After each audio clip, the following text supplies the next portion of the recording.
అని చెప్పుకుంటాం. ఎందులో అంటే ఒకప్పుడైతే ఐశ్వర్యంలో ఉండేది, విజ్ఞానం, ఆధ్యాత్మిక ఆత్మజ్ఞానం అన్నింటిలో కూడా సాటి లేకుండా, పోటీ లేకుండా ప్రపంచానికి మార్గదర్శకంగా ఉండేది. ఆ పరంపర నశించింది. ఈనాడు అన్ని దేశాల్లో మనం ఒక దేశంలాగా ఉంటున్నాం. పెద్ద ప్రత్యేకత నిలుపుకోవడం లేదు.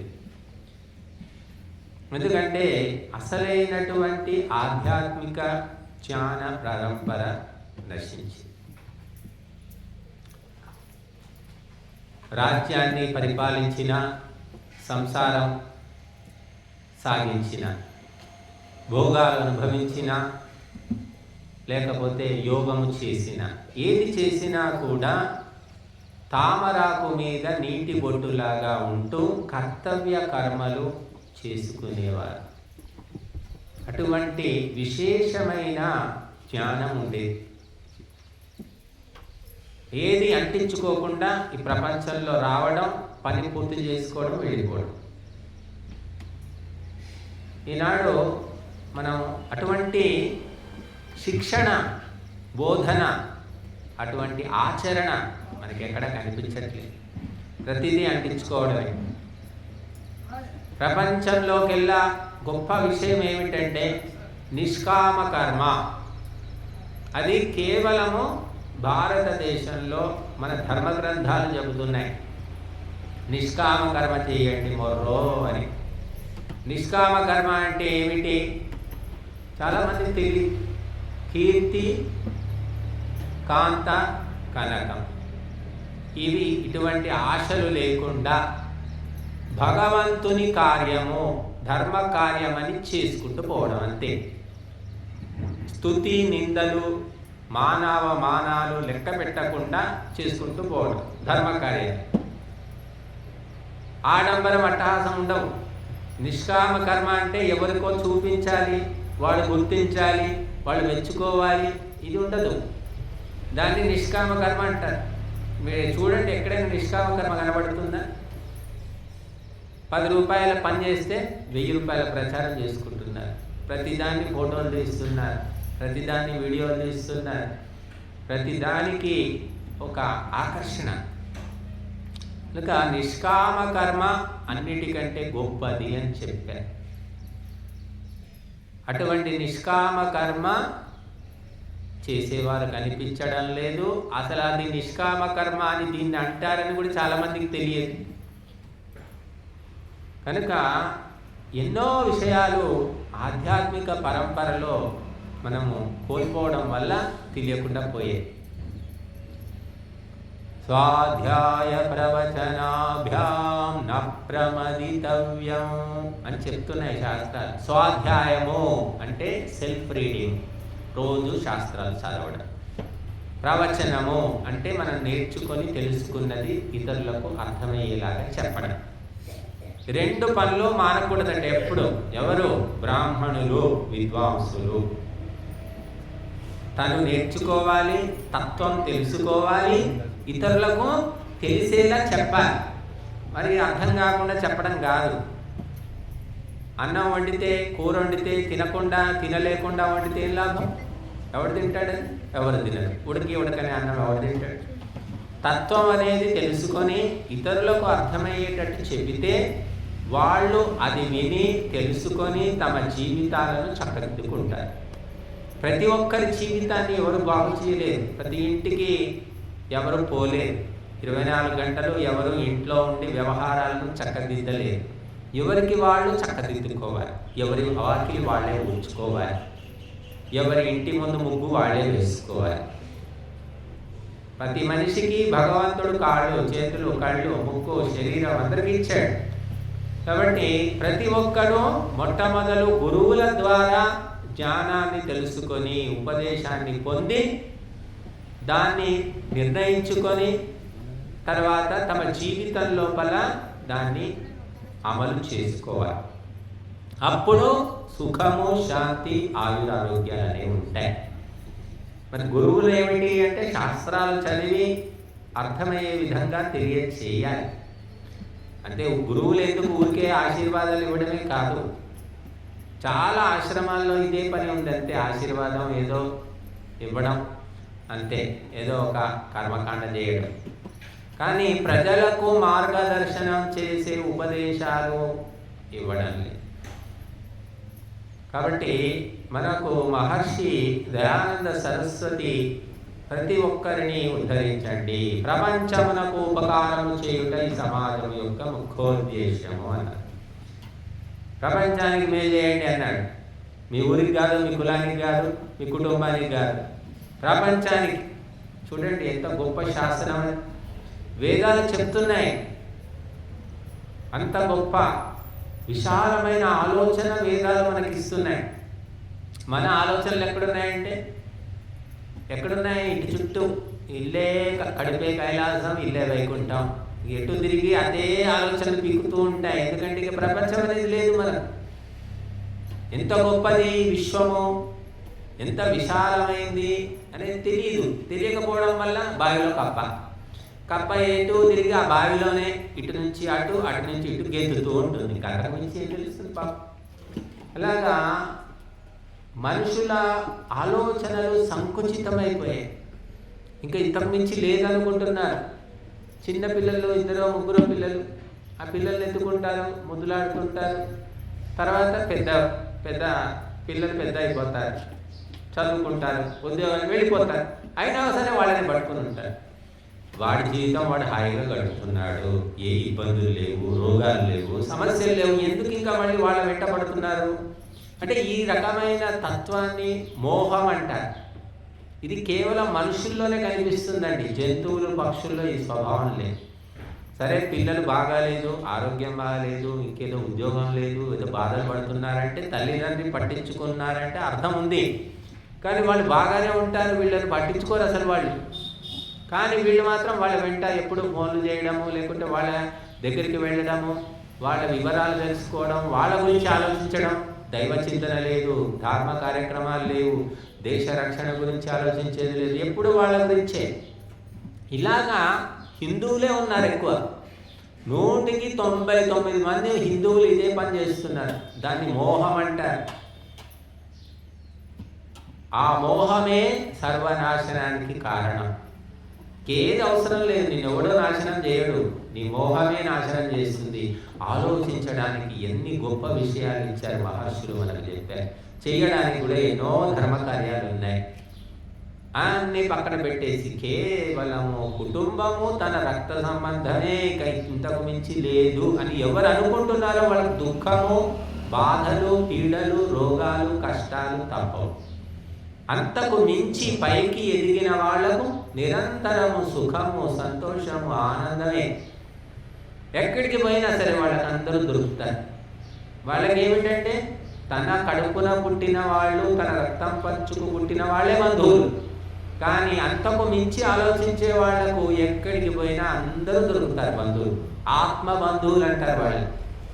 వాళ్ళు ఏమి హింసించరు, పీడించరు, వసూలు చేయరు, తిట్టరు.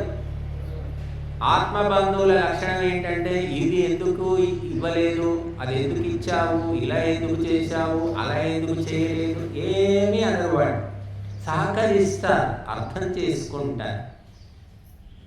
కనుక మన భారతదేశంలో ఆధ్యాత్మిక పరంపర అనేది నశించిపోవడం వల్ల ప్రతి ఇల్లు కూడా ఒక అశాంతి నిలయంలాగా మారిపోయింది.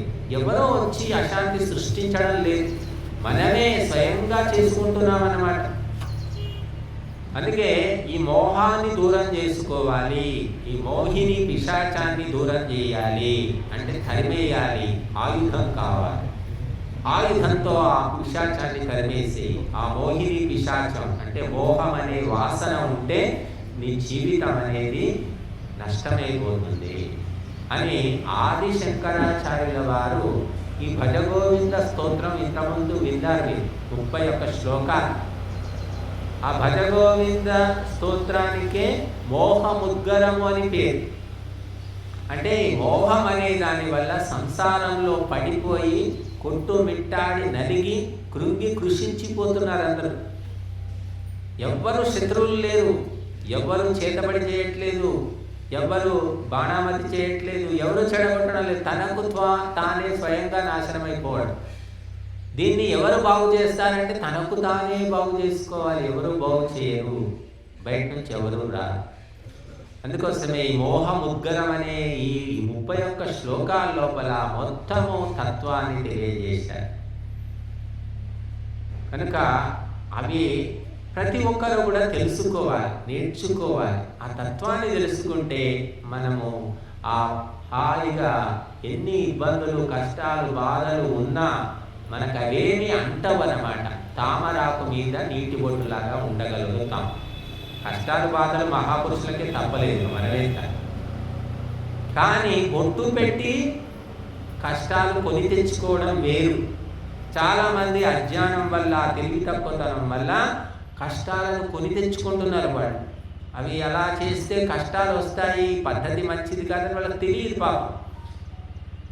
అందువల్ల అనేక మంది మద్యపానము, మాంసాహారము ఏ అలవాట్లు లేకపోయినా సరే వ్యవహార దోషం వల్ల అనేక ఇబ్బందులు పడుతూ ఉన్నారు.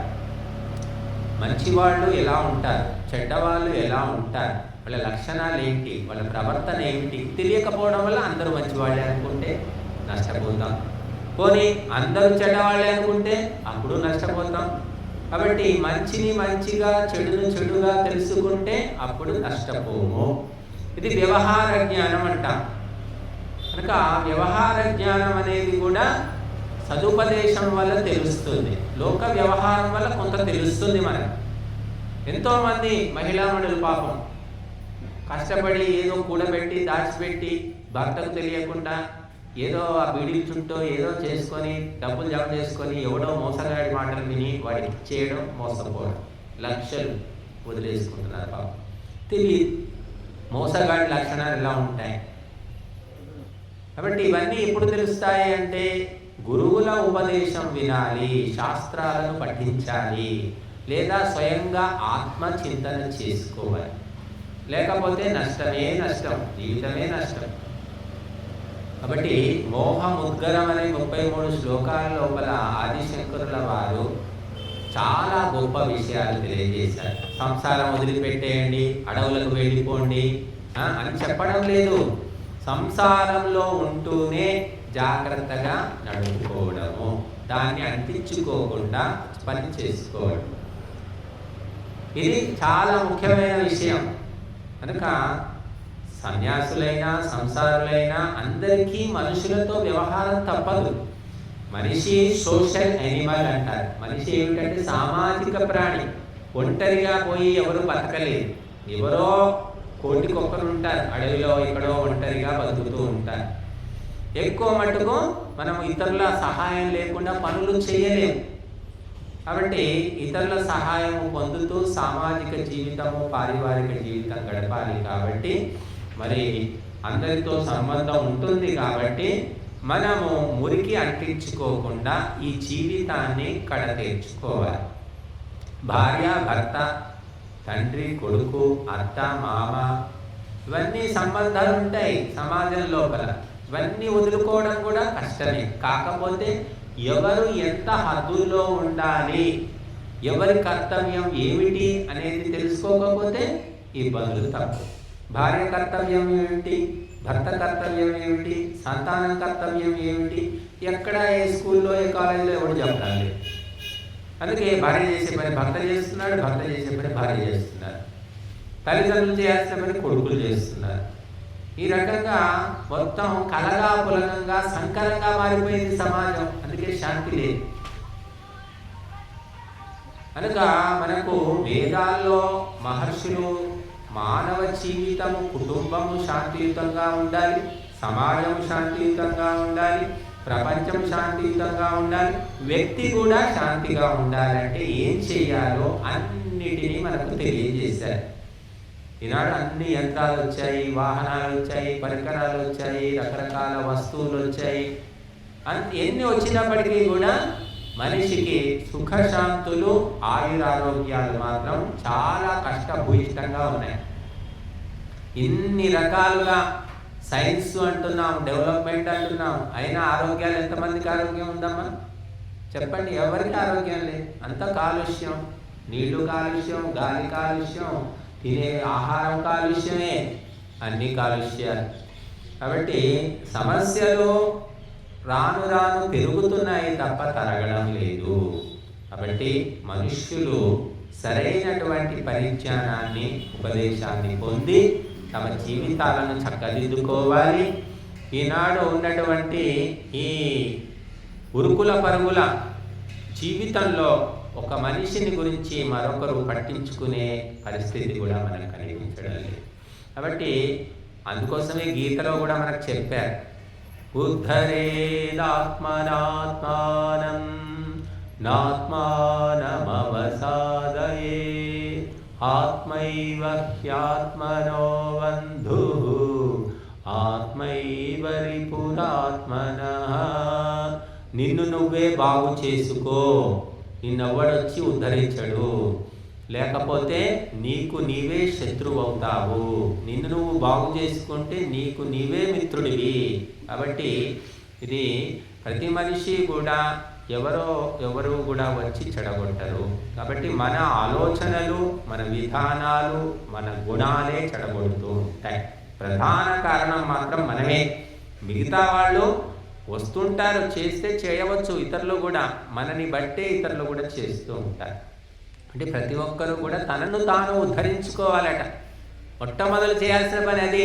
ప్రపంచాన్ని బాగు చేస్తా, ఆ కుటుంబం బాగు చేస్తా, ఆ కాపురం బాగు చేస్తా, వాడిని ఉద్ధరిస్తా అని బయలుదేరుతారు కొంతమంది. అవన్నీ వ్యర్థం. మొట్టమొదలు నిన్ను నువ్వు బాగు చేసుకో, నిన్ను బుద్ధలోంచి బయటికి లాక్కో. అప్పుడు ప్రపంచం గురించి తర్వాత. ముందు నీ కడప నిండుకున్న తర్వాత బయటి వాళ్ళకు భోజనం. ఇది సామాన్య నీతి. మహాత్ములు అలా ఉంటారనుకోండి. మహాత్ములు ఏంటంటే వాళ్ళు తినేది కూడా పక్క వాళ్ళకి ఇచ్చేస్తారు వాళ్ళు. అది మహాత్ములకు సాధ్యం. ఒక సామాన్యమైన సంసారి ఆ రకంగా జీవిస్తే సంసారం సాగదు. కాబట్టి అందరూ కూడా ఈ మోహముద్గరంలో ఉన్న 31 శ్లోకాలు కూడా వాటి సారము తెలుసుకోవాలి. తెలుసుకొని సంసారాన్ని చక్కగా నడుపుకొని జీవితాన్ని కడతేర్చుకోవాలి. మరి ఈరోజు మనము ఈ ముఖ్యంగా జ్ఞానోపదేశం అనేది చాలా అవసరం. పుస్తకం పట్టుకుంటే నిద్ర వస్తుంది సామాన్య వ్యక్తులకు. ఎందుకంటే పుస్తకం చదవాలంటే విశేషమైన సూక్ష్మ బుద్ధి కావాలి, ఏకాగ్రత కావాలి. అవి లేకుంటే పుస్తకం పట్టుకుంటే నిద్ర వస్తుంది. ఆధ్యాత్మిక గ్రంథాలు చదవడం చాలా కష్టమండి. ఈనాడు పేపరు, ఇంకేదో ఆంధ్రజ్యోతి పేపర్ చదవడం వేరు. అందులో అంతా లౌకిక వ్యవహారాలు ఉంటాయి. కానీ ఆధ్యాత్మిక గ్రంథాలు ఆత్మ, పరమాత్మ, స్వర్గము, మోక్షము, పుణ్యము, పాపము, పునర్జన్మ, ఇవన్నిటి గురించి ఉంటుంది. ఇవి చదవాలంటే చాలా ఏకాగ్రత కావాలి, సూక్ష్మ బుద్ధి కావాలి. చాలామంది చదవలేకపోతారు. మరి భాష కూడా కావాలి, సామాన్య భాష సరిపోదు అక్కడ. కాబట్టి మనం అందుకోసమే గురువులు చెప్పినప్పుడు విని మనము ఆలోచించుకొని మన యొక్క ప్రవర్తనను చక్కదిద్దుకోవాలి. ఎవరు ఎవరిని బాగు చేయలేరు, ఎవరు ఎవరిని చెడగొట్టలేరు అని చెప్తుంది ఆధ్యాత్మిక శాస్త్రం. కాబట్టి మనిషి బాగుపడేవాడిని ఎవ్వరు 100 మంది కలిసి కూడా చెడగొట్టలేరు. చెడిపోవాలనుకునేవాడిని 1000 మంది కలిసి కూడా ఆపలేరు.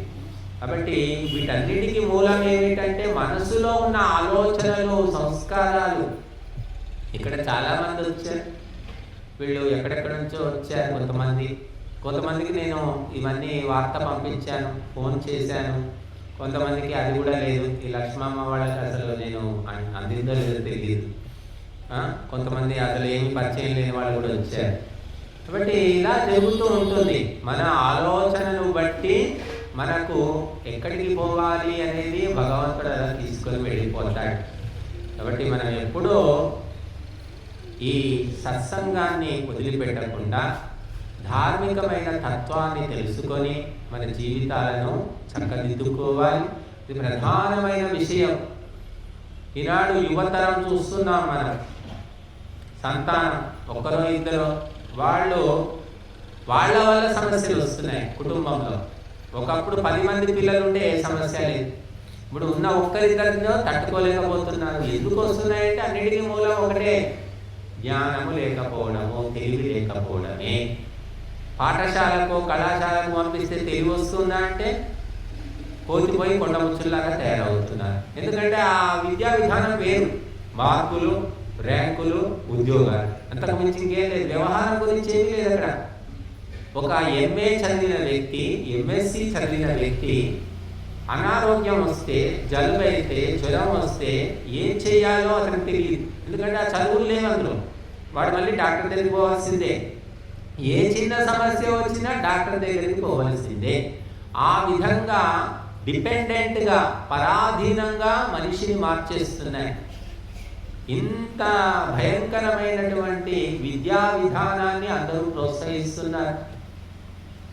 ఒకప్పుడు జలుబు, జ్వరము, దగ్గు ఏదొచ్చినా సరే ఏదో చిట్కా వైద్యం చేసుకునేవాళ్ళు. ఇప్పుడు ఎవరికి ఏ చిట్కాలు రావు, ఒకటే చిట్కా అంతే. ట్యాబ్లెట్లు, టానికులు, ఇంజెక్షన్లు, అంతే. కనుక ఈ రకమైనటువంటి విద్య వల్ల మనిషి స్వయంగా తనకు తాను నిలబడలేకపోతున్నాడు. ఆరోగ్యం అనేది అసలే శూన్యంలాగా మారిపోయింది. 15-20 ఏళ్ళు వచ్చేసరికి రోగిష్ఠుల్లాగా మారిపోతున్నారు. ఎందుకంటే ఆరోగ్యాన్ని తెలియజేసే విద్యా విధానం లేదు. నైతిక విలువలు శూన్యం. నైతికంగా ఇలా ఉండాలి అని చెప్పే విద్య ఉందా చెప్పండి? ఆడపిల్లలు, మగపిల్లలు ఇష్టం వచ్చినట్టు తిరుగుతూ ఉన్నారు, రాసుకొని పూసుకొని అన్నీ చూస్తున్నారు. అందరూ ఏమీ చేయలేకపోతున్నారు. ఎందుకంటే మనం చదివించే చదువులే అట్లా ఉన్నాయి. అందుకోసమే చదువుల లోపల ఈ ఆధ్యాత్మిక, నైతిక, ఆరోగ్య విలువలు లేవు. కాబట్టి మనం సత్సంగంలో పాల్గొనడం ద్వారా ఆ లోటును పూర్తి చేసుకుంటాం. కనుక సత్సంగానికి ప్రాధాన్యం ఇవ్వాలి. కేవలము వండుకోవడము, తినడమే మనిషి లక్ష్యం కాదు.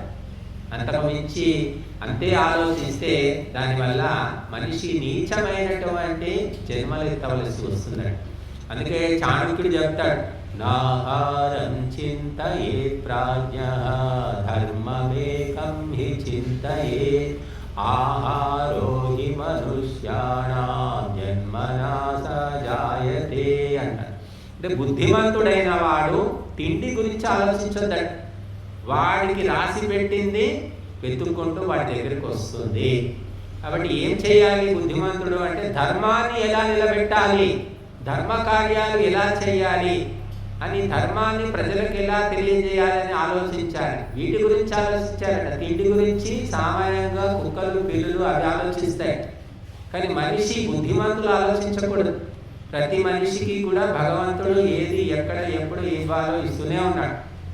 పుట్టక ముందే పిల్లవాడికి పాలు వస్తున్నాయి. భగవంతుడు పాల ఏర్పాటు చేశాకనే పుట్టిస్తున్నాడు. ఈ సత్యం తెలుసుకున్న వాళ్ళు ఎప్పుడు కూడా తిండి గురించి ఆరాటపడరు. కనుక మానవ జన్మ ఎత్తిన తర్వాత మనము ధర్మాన్ని అనుసరిస్తున్నామా, ఇతరులకు కూడా ధర్మాన్ని తెలియజేస్తున్నామా అని ఆలోచించాలి తప్ప కేవలం ఆహారం అని ఆలోచించడం అనేది పూర్తిగా దిగజారిపోయిన తత్వం అన్నమాట. ధర్మమేకం హి ఆహారో హి మనుష్యాణం జన్మనా సహజాయతే అని చెప్పాడు. కాబట్టి మహాపురుషులు చూడండి, మీరు మహాపురుషుల జీవితాలు చదవండి. వాళ్ళు ఎక్కడెక్కడ తిరిగారు, ఏ ఏ దేశాలు పోయారు. విచిత్రం, వాళ్ళు ఎప్పుడు ఒక పైసా చేతిలో లేకుండా పోయారండి. పైసా లేదు అసలు. కానీ ఎక్కడికి పోయినా వాళ్ళకి అన్నం దొరికింది, బంధువులు దొరికారు, ఆశ్రయం దొరికింది, అన్నీ దొరికాయి. వివేకానందుడు అమెరికా వెళ్ళాడు. అమెరికాలో ఎవరున్నారంటే చుట్టాలు లేరు, పక్కలు లేరు. ఆయన కనీసం పోవడానికి అనుమతి పత్రం కూడా లేదు. అందరూ దొరికారు అక్కడికి పోయిన తర్వాత. కాబట్టి మనం అందుకోసమే జ్ఞానాన్ని పెంచుకోవాలి, ధర్మ రక్షణ చేయాలి, ధర్మాచరణ చేయాలి. ఒక పూట తినకపోయినా ప్రాణాలు ఏం పోవు. ధర్మాన్ని ఈరోజు ఆచరించానా, నా కర్తవ్యాన్ని చేశానా లేదా అని ప్రతి ఒక్కరు కూడా ఆలోచించుకోవాలి. వండుకోవడం, 3 పూటలు తినడం కాదు. ఈనాడు గృహస్థం అనేది చాలా భ్రష్టుపట్టిపోయింది. వండుకోవడం తినడం. ఇప్పుడు అది కూడా ఓపిక లేకుండా పోయింది. ఎందుకంటే ధర్మం అనేది లేనప్పుడు ఓపిక రాదు. అందుకని వండుకోవడం కూడా చాటగాక ధర్మం నశించిపోవడం వల్ల అన్నీ తింటూనే ఉన్నారు, కానీ ఎవరికి ఏమీ చాటగా. మళ్ళీ ఎవడో వండి పెడితే హోటల్ నుంచి తెప్పించుకొని తింటున్నారు. చివరికి తమకు అత్తకు వండి పెట్టేది లేదు, మామకు వండి పెట్టేది లేదు, ఆడబిడ్డ వస్తే మర్యాద అవన్నీ పక్కన పెట్టండి, అయిపోయాయి అవన్నీ. ఇంకా మిగిలింది ఎవరు? భార్య, భర్త, పిల్లలు. వాళ్లకు వాళ్ళు వండి పెట్టుకోగలుగుతున్నారా అంటే సంకుచిత భావన చివరికి వాళ్లకు వాళ్ళు కూడా చేసుకోలేని స్థితి కల్పించేసింది. అందుకని ఎవడో తెచ్చింది ఇంటికి పిలిపించుకొని తింటున్నారు. ఎవడో వండిన దాంట్లో శ్రద్ధ, ప్రేమ, ఆప్యాయత ఉంటాయా? ఆలోచించండి. తింటూనే ఉన్నారు, రోగాలు వస్తూనే ఉన్నాయి. వైరల్ ఫీవర్లు అంటున్నారు, ఏమేమో అంటారు. మేము ఫోన్ చేస్తే వర్షాలు పడగానే ఏదో ఒకటి వస్తూ ఉంటాయి. కాబట్టి మనము తినడం గొప్ప కాదండి, నలుగురికి తినిపించింది గొప్ప. నీ కడుపు మార్చుకొని ఇతరులకు పెడితే నువ్వు గొప్పవాడి. అయ్యో నేను తినలేదు అని అంటే ఇంకేముంది? అన్ని జంతువులు అదే పని చేస్తాయి. ఏ జంతువు కూడా తీసుకొచ్చి ఒక్క జంతువులు తల్లి పక్షి, తల్లి జంతువే ఆ పిల్లలు తెచ్చిపెడుతుంది. మిగతా సంబంధం ఉన్న వాళ్ళు ఎవరు ఏ పక్షులు, ఏ జంతువులు తెచ్చిపెట్టవు. అదొకటి భగవంతుడు ఆ మోహం ఒకటి పెట్టాడు. తల్లి ఒక్కటి మాత్రమే అన్ని జీవుల్లో కర్తవ్యం నెరవేరుస్తుంది, మిగతా జీవులకు ఏ సంబంధం లేదండి. కనుక మనిషి ధర్మ కార్యాలకు ప్రాధాన్యం ఇవ్వాలి. రాముడు అడవికి పోయేటప్పుడు ఏం తీసుకెళ్ళాడండి? కిరీటాలు ఉన్నాయా, గదలు ఉన్నాయా, సింహాసనం ఉందా, నగలు ఉన్నాయా, నాణ్యాలు ఉన్నాయా, ఏనుగులు ఉన్నాయా, గుర్రాలు ఉన్నాయా, రథాలు ఉన్నాయా? ఏమున్నాయి? నార చీరలు, నార బట్టలు, ఈ జడలు కట్టినటువంటి జుట్టు, అంతే. దానితో అడవికి వెళ్ళాడు. మరి ఆయనకు సైన్యం వచ్చింది, యుద్ధం చేయడానికి అస్త్రశస్త్రాలు దొరికాయి, అన్నీ వచ్చాయి. ఎలా వచ్చాయి? ధర్మం అనేది ఉంటే ఎక్కడ పోయినా అన్నీ దొరుకుతాయి, అది గుర్తు పెట్టుకోండి. నేను వచ్చాను ఇక్కడికి, నక్కాపూర్, చేతులుకుంటూ వచ్చాం. ఇవన్నీ అయ్యాయి, చేస్తున్నాం. ఈ కార్యక్రమం కూడా మొదలు పెడతామనేసరికి మన దగ్గర ఏమీ లేదు. నేను ఎవరికి కూడా అడగలేదు, అసలు చెప్పాం కార్యక్రమం చేస్తున్నామని చెప్పాను. వస్తూ ఉన్నాయి క్రమంగా. మనము ఎప్పుడైతే ధర్మానికి కట్టుబడి దాన్ని నెరవేరుస్తుంటామో, కీర్తి, కాంత, కనకం మీద వ్యామోహం లేకుండా కేవలము ధర్మము ముందుకు పోవాలి, ధర్మమే అందరికీ తెలియాలని ఎప్పుడు ఆలోచిస్తామో భగవంతుని ద్వారా అదంతా జరుగుతూ ఉంటుంది. కాబట్టి మన ధర్మం అనేది తెలియకుండా పోయింది నాడు. తెలిస్తే ఆచరిస్తాం, తెలియనప్పుడు తిప్పవలసిన బాధ్యత ఎవరి మీద ఉంది? గురువుల మీద ఉంది. కాబట్టి గురువులు చెప్తేనే తెలుస్తుంది. మా గురువులు చెప్పారు, పుస్తకాల్లో ఉందనుకోండి. గురువులు చెప్తే ప్రేరణ వచ్చినప్పుడు పుస్తకాలు కూడా చదువుతాం. అసలు ప్రేరణ లేనప్పుడు చూడండి, చిన్న పిల్లవాడు ఉంటాడు, వాడికి 2 ఏళ్ళు, 1 సంవత్సరము, 6 నెలలు, వాడికి ప్రేరణ ఇస్తుంటాం. మన ప్రేరణ, నడువు, లే, మాట్లాడు, అమ్మాను, నాన్నాను అని ప్రేరణ ఇస్తుంటే మాటలు వస్తాయి. మీరు ప్రేరణ ఇవ్వకుండా మాటలు వస్తాయి చూడండి. ఎన్ని రోజులున్నా మాటలు రావు. అమ్మా, ఆ, మా, మా, మా అని ఇలా చెప్తూ ఉంటే తొందరగా వస్తాయి. చెప్పకుండా వదిలిపెడితే రావడం చాలా కష్టం. అలాగా మనుషులకు కూడా ధర్మాన్ని గురించి ప్రేరణ ఇవ్వాలి. ఇది చేయవయ్యా, అలా చూడవయ్యా, ఇది చదువుకోవయ్యా, నువ్వు ఈ తప్పు దిద్దుకో, ఇది పద్ధతి కాదు అని చెప్పేటోడు ఎవడు చెప్పకపోవడం వల్ల విచ్చలవిడి సమాజంలో బతుకుతున్నాం మనం. చాలా భయంకరమైన సమాజం. కనుక నిరంతరము నేరాలు, ఘోరాలు, పాపాలు అన్నీ పెరిగిపోతూ ఉన్నాయి. పేపర్ తిరిగేస్తే తండ్రిని కొడుకు చంపాడు, కొడుకును తండ్రి చంపాడు, మామని అల్లుడు చంపాడు, అల్లుడి మామని. చూడండి, ఎప్పుడైనా విన్నారా? 30 ఏళ్ల కిందట ఎవడో వచ్చి చంపేవాడు, అది వేరే విషయం. ఇప్పుడు కుటుంబంలోనే చంపుకుంటున్నారు. కుటుంబ హత్యలు ఎక్కువైపోయాయి. ఎందుకు అంటే కుటుంబం లాగా లేదు, కుటుంబం భ్రష్టు పట్టిపోయింది, ధర్మం అనేది శూన్యమైపోయింది. వండుకోవడం, తినడానికే బతుకుతున్నారు చాలామంది. అందువల్ల వాడు బతకడం వేస్ట్ కాబట్టి ఏదో ఒక సంఘటన జరుగుతుంది, చచ్చిపోతారు. వాడు వీడిని చంపుతాడు, లేదా ఏదో రకంగా జైలుకు పోయి నలుగురు కూర్చుంటారు, ఫ్యామిలీ మొత్తం నాశనం అయిపోతుంది. బట్ ధర్మం అనేది ఉన్నంత వరకే మందు పనిచేస్తుంది, ఔషధం పనిచేస్తుంది, అన్నం అరుగుతుంది, బుద్ధి పనిచేస్తుంది. మనకు మరి ఈ భూమి మీద నూకలు ఉంటాయి. ఆ ధర్మం అనేది లేకపోతే నీవు ఇంద్రభవనంలో ఉన్నప్పటికీ కూడా కుక్క చావు అనేది తప్పదు. ధర్మం అనేది ఉంటే చెట్టు కింద కూర్చొని కూడా హాయిగా అడవిలో కూడా బతుకుతావు. బట్ ఇది చాలా సూక్ష్మమైన విషయం. ఆ ధర్మాన్ని గురించి బోధించే దేశం కేవలం భారతదేశమేనండి, ప్రపంచంలో ఎక్కడా కూడా లేదు. కాబట్టి మీరందరూ కూడా తెలుసుకోండి, వినండి, మీ జీవితాలను చక్కదిద్దుకోండి. ఎవ్వరూ ఎవరిని రక్షించరు. ధర్మం అనేది మనకు బాడీ గార్డ్. ధర్మం అనే దాన్ని మనం ఆచరించుకుంటే చేసుకుంటే ఎక్కడున్నా నీకు సుఖశాంతులకు కొదువ ఉండదు. నీ రక్షణ కోసము భగవంతుడే కంకణం కట్టుకుంటాడు. నువ్వు ఎక్కడున్నా సరే నీ వెనక భగవంతుని యొక్క సేవకులు సైనికులు ఉంటారు అనే సత్యాన్ని మనం తెలుసుకోవాలి. కాబట్టి సీతమ్మ చూడండి, ఎక్కడో అడవికి వెళ్ళింది, అడవి నుంచి మళ్ళీ లంకలో ఎవరు తెలుసా మీకు? ఎవరున్నారు? అంతా రాక్షసులు. అటువంటి లంకలో ఒంటరిగా ఉన్న సీతమ్మ కూడా ధైర్యాన్ని కోల్పోకుండా ఆమె బిగపట్టుకొని ఉంది. ఆమెకు అక్కడ కూడా మరి దొరికారు ఆ విభీషణుడి భార్య, ఆ రావణాసురుడి భార్య మండోదరి, ఆమె ఆ సీత పక్షమే. త్రిజట అనే ఒక రాక్షస స్త్రీ ఆమె కాపలా కోసం పెట్టారు. ఆమె కూడా సీత పట్ల ఎంతో సానుభూతి చూపించేది. దానికోసం ప్రత్యేకంగా ప్రయత్నం ఏం చేయలేదు. కర్మఫలం వల్ల చెడు జరుగుతూనే ఉంటుంది. మరి మంచి కర్మల ఫలితంగా ఆ చెడును ఆపేటటువంటి సాంత్వన వాతావరణం కూడా కలుగుతుంది. మనం ఎప్పుడు చెడు చేసుకుంటూ పోతే ఎలా? మంచి కూడా చేసుకోవాలి. నీ కుటుంబానికి ఎంత చేసుకున్నా నీకు కిరీటం ఎవడు పెట్టాడు, నీ ఫోటో పెట్టి పూజ చేయరు. కానీ ఏ సంబంధం లేని వాళ్లకు మనం ఇచ్చింది మాత్రమే మన ఖాతాలో జమ అవుతుంది. గుర్తుపెట్టుకోండి. ఏ సంబంధం లేదు. మన ఊరు కాదు, మన రక్తం కాదు, మన కుటుంబం కాదు, మన కులం కాదు. ధర్మము అనే పాయింట్ మీద మీరు సహాయం చేయండి, దానం చేయండి, ఒక మాట చెప్పండి. అది మీకు అక్షయ పాత్రలాగా కాపాడుతుంది తప్ప తన కుటుంబానికి చేసుకున్నది మాత్రము అది కర్తవ్యమే తప్ప దానివల్ల పుణ్యం వస్తుందని మాత్రం చెప్పట్లేదు. చేయకుంటే పాపం అయితే వస్తుంది. కాంతందుకు పిల్లల్ని గాలికి వదిలేస్తే పాపం వస్తుంది, చేసినందుకు మాత్రం పుణ్యం రాదు. ఈ డిఫరెన్స్ ఒకటి తెలుసుకోండి. కాబట్టి మనము ధర్మ కార్యాలను చేయాలి, చేయించాలి, సహకరించాలి.